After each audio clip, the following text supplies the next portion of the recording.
ବର୍ତ୍ତମାନ ଆମେ କାର୍ଯ୍ୟ ବିଷୟରେ ପଢ଼ିବା। ଏହି ପାଠଟି କ୍ଲାସ୍ 9 ପାଇଁ ଉଦ୍ଦିଷ୍ଟ। କାର୍ଯ୍ୟ କଲେ କ'ଣ ବୁଝିବା? ବସ୍ତୁ ଉପରେ ବଳ ପ୍ରୟୋଗ ହେଲେ ବସ୍ତୁ ବଳ ଦିଗରେ ବିସ୍ଥାପନ ହୁଏ, ଅର୍ଥାତ୍ କିଛି ସ୍ଥାନ ଘୁଞ୍ଚିଯାଏ। ଅର୍ଥାତ୍ ଯଦି ବସ୍ତୁ ଉପରେ ଆମେ ବଳ ପ୍ରୟୋଗ କରିବା, ଏଠି ବଳ ପ୍ରୟୋଗ କଲେ ବସ୍ତୁ କିଛି ସ୍ଥାନ ଘୁଞ୍ଚି ଯାଉଛି ବଳ ଦିଗରେ। ଏଠାରେ କାର୍ଯ୍ୟ ହେଉଛି, ଧର ଏଇଟା ଗୋଟେ ଅବଜେକ୍ଟ, ଏଟା ବସ୍ତୁଟା, ଏଟା ଅବଜେକ୍ଟ ଅଛି। ଅବଜେକ୍ଟଟା ଏଠିକି ଆସିଗଲା, ତା ମାନେ ଏଠି ଏତିକି ସ୍ଥାନ ସିଏ ଘୁଞ୍ଚିଗଲା, ତାକୁ କହିବା ବିସ୍ଥାପନ। ତାକୁ କହିବା ବିସ୍ଥାପନ। କାର୍ଯ୍ୟ ଏଠାରେ ତିନି ପ୍ରକାର ହେଇପାରିବ। ଏକ ଯୁକ୍ତାତ୍ମକ କାର୍ଯ୍ୟ, ଯୁକ୍ତାତ୍ମକ ହେବ, ଯୁକ୍ତାତ୍ମକ କାର୍ଯ୍ୟ ହେବ,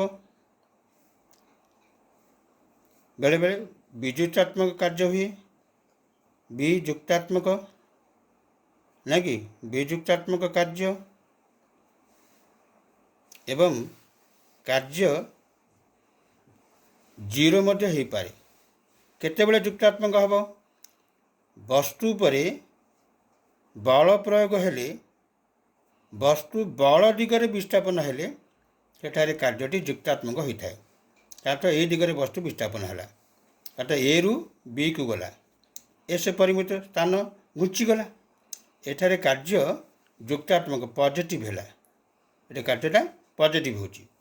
ଦେଖିବା ବଳ ପ୍ରୟୋଗ ହେଲେ, ଯଦି ଏଠାରେ ବଳ ପ୍ରୟୋଗ ହେଉଛି, ବଳର ବିପରୀତ ଯଦି ବିସ୍ଥାପିତ ହେଲା, ଏପଟେ ହେଲା, ଏ ଦିଗରେ ବଳ ପ୍ରୟୋଗ ହେଉଛି, ତାର ବିପରୀତରେ ହେଲା, ଅବଜେକ୍ଟର ବିପରୀତରେ ବସ୍ତୁଟା ଯେଉଁ ଦିଗରେ ବଳ ପ୍ରୟୋଗ କଲେ ବସ୍ତୁ ଉପରେ, ତାର ବିପରୀତରେ ବିସ୍ଥାପନ ହେଲେ ଏଠି କାର୍ଯ୍ୟଟା ନେଗେଟିଭ ହେବ। ଯଦି ବସ୍ତୁ ଉପରେ ବଳ ପ୍ରୟୋଗ ହେଲେ ମଧ୍ୟ ବସ୍ତୁର ବିସ୍ଥାପନ ନାହିଁ, ସେଠାରେ କାର୍ଯ୍ୟ ଜିରୋ ହେବ। ବସ୍ତୁର ବିସ୍ଥାପନ ମନେକର ଜିରୋ, ଜିରୋ ହୋଇଗଲା, ଏଠାରେ କାର୍ଯ୍ୟ ଜିରୋ ହୋଇଯାଇପାରେ। ଏବଂ ବେଳେବେଳେ କେଉଁ କ୍ଷେତ୍ରରେ ଜିରୋ ହେବ? ଦେଖିବା, ଯଦି ବସ୍ତୁ ଉପରେ ଲମ୍ବ ଭାବରେ ପ୍ରୟୋଗ ହେଲେ ବସ୍ତୁ এই ଦିଗରେ ବିସ୍ଥାପନ ହେଲା, ଏଠି ବଳ ପ୍ରୟୋଗ ହେଲା, ଏଠାରେ ବଳର ଦିଗ ଏବଂ ବିସ୍ଥାପନ ଦିଗ ପରସ୍ପର ଲମ୍ବ ହୁଏ, ଏଠାରେ ମଧ୍ୟ କାର୍ଯ୍ୟଟା ଜିରୋ ହେବ। ଏଠାରେ କାର୍ଯ୍ୟ ଜିରୋ ହେବ। ତେଣୁ କାର୍ଯ୍ୟ ନିର୍ଣ୍ଣୟ କରିବା ପାଇଁ W=Fs ଯେତେବେଳେ ଏଠି ପଜିଟିଭ ହୋଇପାରିବ, ତା ମାନେ ବଳର ଦିଗରେ ବସ୍ତୁର ବିସ୍ଥାପନ ହେଲା, ଏଠାରେ ପଜିଟିଭ କାର୍ଯ୍ୟ ହେଲା। ବେଳେବେଳେ କ'ଣ ହୁଏ, ଆମେ ଯେତେବେଳେ ନେଗେଟିଭ ହେବ -Fs ଧରିବା, ଏଠି କାର୍ଯ୍ୟଟା ନେଗେଟିଭ ଆସିଗଲା ଏଠାରେ। ଏବଂ ଯେତେବେଳେ ବସ୍ତୁ ଉପରେ ବଳ ପ୍ରୟୋଗ କଲେ ବଳର ଦିଗ ବିସ୍ଥାପନ ଦିଗ ପରସ୍ପର ଲମ୍ବ ହୁଏ, ତାଠୁ ଏଠି ଆମେ କ'ଣ କରିବା, W=Fs cos θ ପକାଇଲେ ବାହାରିଯିବ। ଏଠାରେ କାର୍ଯ୍ୟ ନେଗେଟିଭ, ଯେତେବେଳେ 90 F ଆଉ ଥିଟାଟା ଯେତେବେଳେ 90 ଡିଗ୍ରୀ ହେଉଥିବ, cos θଟା cos 90ଟା ଜିରୋ ହେବ। ତେଣୁ W=Fs cos 90 ଡିଗ୍ରୀ, ତେଣୁ ଏଠାରେ cos 90 ଜିରୋ, ତେଣୁ W ଏଠାରେ F×S × ଜିରୋ ହୋଇଯାଏ, ତାମାନେ ଏଠାରେ ଜିରୋ ହୋଇଗଲା। ଏଭଳି କାର୍ଯ୍ୟ ଆମେ କରିପାରିବା। ବେଳେବେଳେ କ'ଣ ହୁଏ, ଏମିତି ବଳ ଦିଗରେ ପ୍ରୟୋଗ ହେଲେ ବସ୍ତୁଟି କ'ଣ ହୁଏ, ତାର ଏମିତି କୋଣୀୟ କରି ମଧ୍ୟ ଉପରକୁ ଯାଇପାରେ, ବସ୍ତୁଟା ଏଇ ଦିଗରେ ବିସ୍ଥାପନ ହୋଇପାରେ। ଏଠାରେ ଥିଟା କ'ଣ କଲା, ବଳ ତୁମେ ଏପଟେ ପ୍ରୟୋଗ କରିଥିଲ, ଏଠାରେ ଥିଟା କ'ଣ ହେଲା, ଏଠାରେ ମଧ୍ୟ ଏଇ ସୂତ୍ର ପକାଇ W=Fs cos θ ପକାଇ এই ସୂତ୍ର ପ୍ରୟୋଗ କଲେ ଆମେ ବଳ କାର୍ଯ୍ୟଟା ଜାଣିପାରିବା। ହେଲେ ଦେଖିବା କେଉଁ କେଉଁ କ୍ଷେତ୍ରରେ ବଳ ପଜିଟିଭ ହେବ, କେଉଁ କ୍ଷେତ୍ରରେ ବଳ ନେଗେଟିଭ ହେଲା, କେଉଁ କ୍ଷେତ୍ରରେ ବଳ କାର୍ଯ୍ୟଟା ଜିରୋ ହେଲା, ଏଭଳି ଆମେ ନିର୍ଣ୍ଣୟ କରିପାରିବା। ଆମେ ଏବେ ଦେଖିବା କେଉଁ କ୍ଷେତ୍ରରେ କାର୍ଯ୍ୟ ଯୁକ୍ତାତ୍ମକ ହେବ, ଆ ଉପରେ ଆମେ କେତେ ଗୁଡ଼ିଏ ଏକ୍ଜାମ୍ପଲ୍ ନେବା। ପାହାଡ଼ ଉପରୁ ତଳକୁ ଖସିବା, ପାହାଡ଼ ଉପରୁ ତଳକୁ ଖସିବା ବା ଉପରୁ ତଳକୁ ଖସିଲେ ଏଠାରେ କାର୍ଯ୍ୟଟା କ'ଣ ହୁଏ ନା ପଜିଟିଭ ହେବ। अर्थात माध्याकर्षण बल जो दिगरे टाणुची से दिगरे विस्थापन होची तेणु कार्यटे युक्तात्मक हो पार एवं बलर दिगरे जदि वस्तु विस्थापन है सेठार मध्य कार्य आम युक्तात्मक नहीं एमती कर देखा जदि पहाड़ उपर को चढ़ा पहाड़ उपर को चढ़ी उपर को जीवा ताल सेठारे कौन हम कार्यटी नेगेटिव हम एठारे विस्थापनटा बलर एवं बलटा कौन ऊपर तल को टाणुची आसलेसन जो ग्रेविटी टाणिला कि ऊपर को जब विस्थापन है ऊपर गला एच ऊपर गला एटार कार्य नेगेटिव है से भाई आम केते गुड़े एग्जांपल नेबा कूअरु पानी काढ़ा लिफ्ट ऊपर को जीवा एगुड़िक कार्य नेगेटिव हो पार धरी नियो एक आ गोटे एग्जांपल नेबा कार्य केते जीरो हो पार जड़े कुलीटे से कौन कर बोझ धरिकी स्टेशन रे जाऊँगी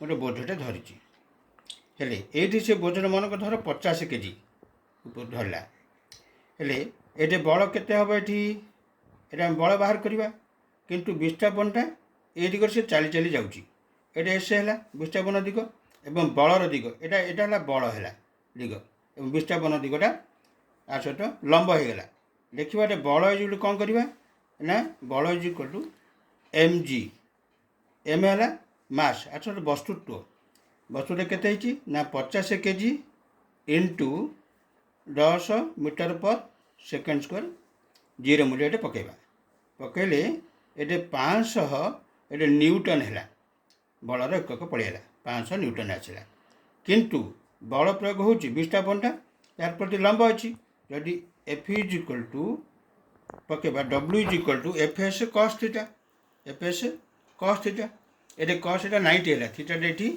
90 हो बोझ धरी गले एठारे कार्यटा केते हम ना जीरो हम तेणु ये जना पड़ा फिजिक्स कहूँ जे कुली आम कार्य किसी करूना तथापि आम ताकू आम तार पाउना आम देचे तेणु आम जदि एक कथा एटा फिजिक्स कहूँ ये कार्य होना एटा पॉजिटिव है गोटे नेगेटिव है आ गोटे कार्य केतबेले जीरो हो गला तो बाहर करवा कार्यर एकक W is equal to F S एफटा बल तार न्यूटन है इंटू एसटा कौन ना मीटर ताहले न्यूटन मीटर एटा को आम कहवा जूल कार्यर एकक जूल हो पार गोटे गोटे है जूल है आ गोटे एकक अच्छी अर्ग है